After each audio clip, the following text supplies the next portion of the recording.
గారు నమస్కారం. నమస్తే. రేమన్ గారు, ఇవాళ తెలంగాణ ఆవిర్భావ దినోత్సవం. సాధారణంగా మామూలుగా పక్క రాష్ట్ర చంద్రబాబు గారు అక్కడి నుంచి ఒక ప్రకటించారు, 2 తెలుగు రాష్ట్రాలు బాగా వర్ధిల్లాలి, శుభాకాంక్షలు తెలపటం సహజం. అయితే పవన్ కళ్యాణ్ గారు ఈరోజు ఇక్కడ ఒక సభ పెట్టాలనుకున్నారు, తెలంగాణ నవనిర్మాణ సభ అని. దానికి ఈ మధ్యకాలంలో జరిగినటువంటి కొన్ని సంఘటనల కారణంగా ప్రభుత్వం అనుమతి ఇవ్వాల. సరే, ఆయన ఇంటి దగ్గర ప్రెస్ మీట్ పెట్టారు, చాలా అంశాలు మాట్లాడారు. అంటే ఆయన ఎవరిని టార్గెట్ చేస్తున్నారు? సరే, ఎన్నికల్లో పోటీ చేసే విషయంలో ఎవరొద్దంటారు? ఏ రాజకీయ పార్టీ ఎక్కడైనా పోటీ చేయొచ్చు. ఎవరు ఆయన్ని పోటీ చేయడానికి ఆపినట్టుగా, లేకపోతే పోటీ చేయదని అడ్డుకున్నట్టుగా, అంటే ఆయన మాట్లాడిన ధోరణి ఎవరిని టార్గెట్ చేసి మాట్లాడుతున్నారు? సరే, ముఖ్యమంత్రి గారి మీద, ప్రభుత్వం మీద కొన్ని విమర్శలు చేశారు. తెలంగాణ వ్యతిరేకించిన వాళ్ళే తెలంగాణ పాలకులు ఉన్నారన్న రీతిలో కూడా కొన్ని మాటలు మాట్లాడారు. బ్రాడ్గా అంటే పవన్ కళ్యాణ్ గారి టార్గెట్ ఏంటి? నమస్తే అండి, మీకు అలాగే ప్యానెల్లో ఉన్న మిత్రులు, అలాగే తెలంగాణ ప్రజలు, హెచ్ఎంటీవీ ప్రేక్షకులకు తెలంగాణ ఆవిర్భావ దినోత్సవ శుభాకాంక్షలు. ఓకే, నిజానికి పవన్ కళ్యాణ్ తెలంగాణ రాష్ట్ర ఏర్పాటుతోటి 11 రోజుల పాటు ఉపవాసం ఉన్నానని ప్రకటించుకున్నాడు. అట్లాగే కోనసీమ కొబ్బరి తోటలకు తెలంగాణ ప్రజల దిష్టి తగిలి కోనసీమ కొబ్బరి తోటలకు వైరస్ సోకిందని చెప్పాడు. ఒక సందర్భంలో అంటే ఆయన బీట్ అరౌండ్ ది బుష్ అన్నట్టుగా మాట్లాడాడు.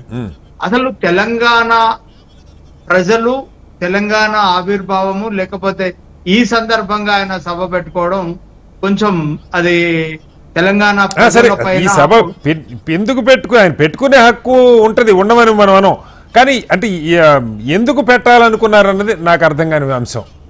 తెలంగాణలో సభ ఇప్పుడు ఉదాహరణకి రాజకీయ పార్టీలు ఒక నిర్దిష్టమైనటువంటి ఉద్దేశము, లక్ష్యం లేకుండా ఎవరు ఏది ఎగ్జాక్ట్లీ డెఫినెట్ గా ఆంధ్ర ప్రాంతంలో తన ప్రతిష్టను పెంచుకోవడం కోసం మొన్న ఈ మధ్యన అక్కడ విజయ్ టీవీకే ఘన విజయం ఆంధ్రాలో సాధించిన తర్వాత, తమిళనాడులో సాధించిన తర్వాత ఆయన ఆంధ్రాలో ఒక మాట మాట్లాడాడు. టీవీ అంటే విజయ్ చాలా అప్రతిహతంగా దూసుకొచ్చాడు, నేను చాలా ఏళ్లుగా రాజకీయాల్లో ఉన్నా, నేను ముఖ్యమంత్రి కాలేకపోయినా ఆయన అయిపోయాడని ఆయన నోటిగుండానే మాట్లాడాడు.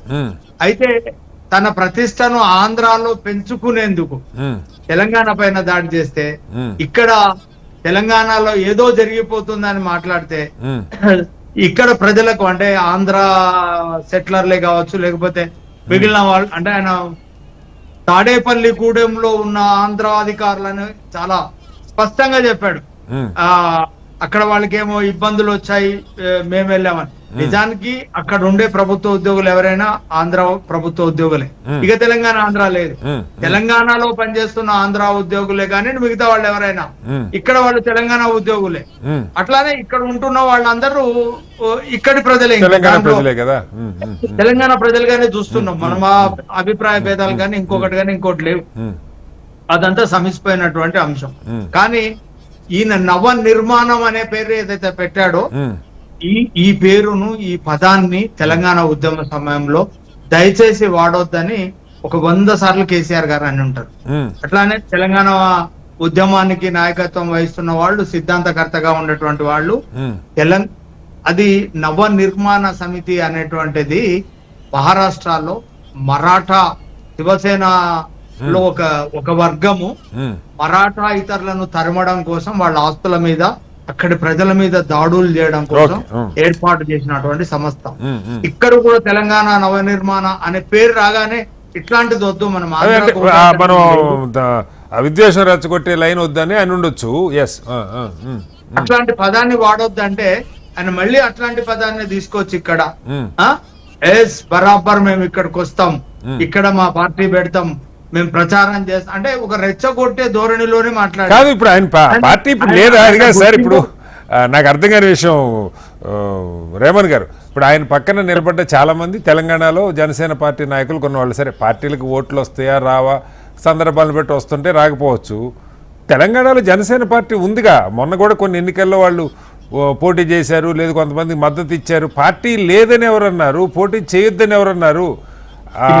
అర్థం కానిటువంటి అంశం.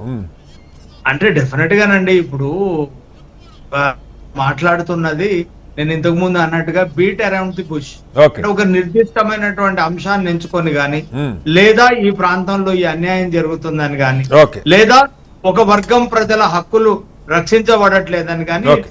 ఆయన నిర్దిష్ట లక్ష్యాన్ని గాని ఒకరిని గాని టార్గెట్ గా ఎంచుకోలే. Right sir. ఆయన టార్గెట్ అంతా ఏంటంటే అక్కడ ఆంధ్రాలో ఇక్కడ ఇట్లా మాట్లాడడం వల్ల మ్మ్. ఈ తనకు అక్కడ ప్రతిష్ట పెరుగుతది, ఓకే. ఆంధ్రాలో తన ఇమేజ్ పెంచుకొని ఆంధ్రాలో బలపడడంలో భాగంగానే ఓకే. ఆయన ఈ అసలు ఈ రోజు సమావేశం గాని లేకపోతే ఆయన ప్రెస్ మీట్ ముఖ్య ఉద్దేశంగా మనకు రైట్ కనపడింది. సార్, మళ్ళీ వస్తాను రేమన్ గారు మనతో. ఇప్పుడు గాలి వెంకటేశ్వర గారు కూడా జాయిన్ అయ్యారు.